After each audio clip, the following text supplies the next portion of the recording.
वैष्णो देवी का विश्व प्रसिद्ध और प्राचीन मंदिर भारतीय राज्य जम्मू कश्मीर के जम्मू क्षेत्र में कटरा नगर के समीप की पहाड़ियों पर स्थित है। इन पहाड़ियों को त्रिकुटा पहाड़ी कहते हैं। यहीं पर लगभग 5200 फीट की ऊंचाई पर स्थित है माता रानी का मंदिर। तो फिर भक्तों, जानते हैं मंदिर का इतिहास और यहाँ का महत्व।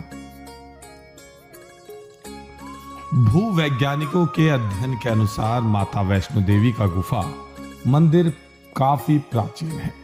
माना जाता है कि माता वैष्णो देवी ने त्रेता युग में माता पार्वती, सरस्वती और लक्ष्मी के रूप में मानव जाति के कल्याण के लिए एक सुंदर राजकुमारी के रूप में अवतार लिया था और त्रिकुटा पर्वत पर गुफा में तपस्या की थी। जब समय आया, उनका शरीर 3 दिव्य ऊर्जाओं के सूक्ष्म रूप में विलीन हो गया, महाकाली, महालक्ष्मी और महासरस्वती। वैष्णो देवी कथा को वैष्णो देवी के भक्त श्रीधर से जोड़कर भी देखते हैं। 700 वर्षों से भी अधिक समय पहले कटरा से कुछ दूरी पर स्थित हंसाली गांव में मां वैष्णवी के परम भक्त श्रीधर रहते थे। वे निसंतान और गरीब थे, लेकिन वो सोचा करते थे कि एक दिन वे माता का भंडारा रखेंगे। एक दिन श्रीधर ने आसपास के सभी गांव वालों को प्रसाद ग्रहण करने का न्योता दिया और भंडारा वाले दिन सभी के घर बारी बारी गए ताकि उन्हें खाना बनाने की सामग्री मिले और वह खाना बनाकर मेहमानों को भंडारे वाले दिन खिला सके। जितने लोगों ने उनकी मदद की वह काफी नहीं थी, क्योंकि मेहमान बहुत ज्यादा थे। वह सोच रहे थे इतने कम सामान के साथ भंडारा कैसे होगा। भंडारे के एक दिन पहले श्रीधर एक पल के लिए भी सो नहीं पा रहे थे, यह सोचकर कि वह मेहमानों को भोजन कैसे करा सकेंगे। वह सुबह तक समस्याओं से घिरे हुए थे और बस उसे अब देवी माँ से ही आस थी।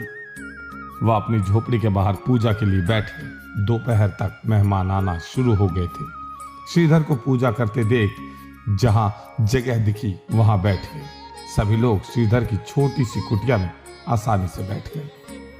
श्रीधर ने अपनी आंखें खोली और सोचा कि इन सभी को भोजन कैसे कराएंगे। तब उसने एक छोटी लड़की को झोपड़ी से बाहर आते हुए देखा, जिसका नाम वैष्णवी था। वह भगवान की कृपा से आई थी। वह सभी को स्वादिष्ट भोजन परोस रही थी। भंडारे में भैरवनाथ भी आकर बैठ गए, जो कन्या को अलौकिक शक्ति जानकर उन्हें अपने वश में करना चाहते थे। माता जब उन्हें भोजन परोसने लगी तो वो बोले, मैं ये नहीं खाता, मुझे मांस चाहिए। वहां पर माता की रक्षार्थ ब्राह्मण रूप में हनुमान जी भी मौजूद थे। माता ने भैरवनाथ के मन की इच्छा जान ली और वहां से गायब होकर त्रिकुट पर्वत पर एक गुफा में चली गई। भैरवनाथ भी उनके पीछे भागे। बाद में एक गुफा के बाहर हनुमान जी और भैरवनाथ में युद्ध हुआ और अंत में 9 माह बाद जब माता तपस्या करके गुफा के बाहर निकली तो उन्होंने काली रूप धारण करके भैरवनाथ का सिर काट दिया। उसी पहाड़ी पर श्रीधर अपने परिवार के साथ पहुंचकर माता की तपस्या करने लगे।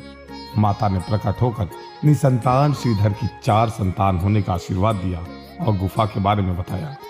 श्रीधर एक बार फिर खुश हो गए और मां की गुफा की तलाश में निकल पड़े और कुछ दिनों बाद उन्हें वह गुफा मिल गई। तभी से वहां पर माता के दर्शन के लिए श्रद्धालु जाने लगे।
त्रिकुटा की पहाड़ियों पर स्थित एक गुफा में माता वैष्णो देवी की स्वयंभू 3 मूर्तियां हैं। देवी काली, सरस्वती और लक्ष्मी पिंडी के रूप में गुफा में विराजित है।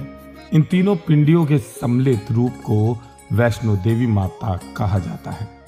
इस स्थान को माता का भवन कहा जाता है। पवित्र गुफा की लंबाई 98 फीट है। इस गुफा में एक बड़ा चबूतरा बना हुआ है और इस चबूतरे पर माता का आसन है, जहां देवी त्रिकुटा अपनी माताओं के साथ विराजमान रहती हैं। इस पवित्र गुफा को अर्धकुंवारी के नाम से जाना जाता है। अर्धकुंवारी के पास ही माता की चरण पादुका भी है। यह वह स्थान है जहां माता ने भागते भागते मुड़कर भैरवनाथ को देखा था। कटरा में बाणगंगा नदी है। कहते हैं कि माता ने अपने दिव्य धनुष से एक तीर चलाया था, जिसके चलते यह नदी निर्मित हुई। भवन वह स्थान है जहां माता ने भैरवनाथ का वध किया था।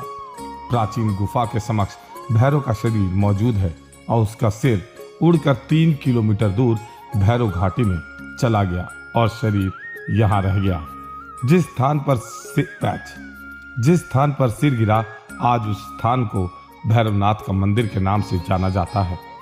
कटरा से ही वैष्णो देवी की पैदल चढ़ाई शुरू होती है, जो भवन तक करीब 13 किलोमीटर और भैरव मंदिर तक 14.5 किलोमीटर है।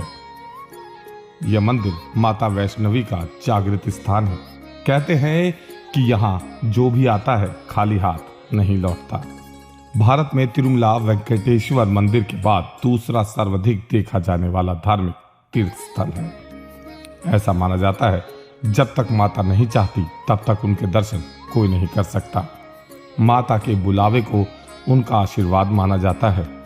माता के दर्शन करने की यात्रा लगभग 24 किलोमीटर लंबी है, जो कि एक कठिन यात्रा मानी जाती है। जय माता दी।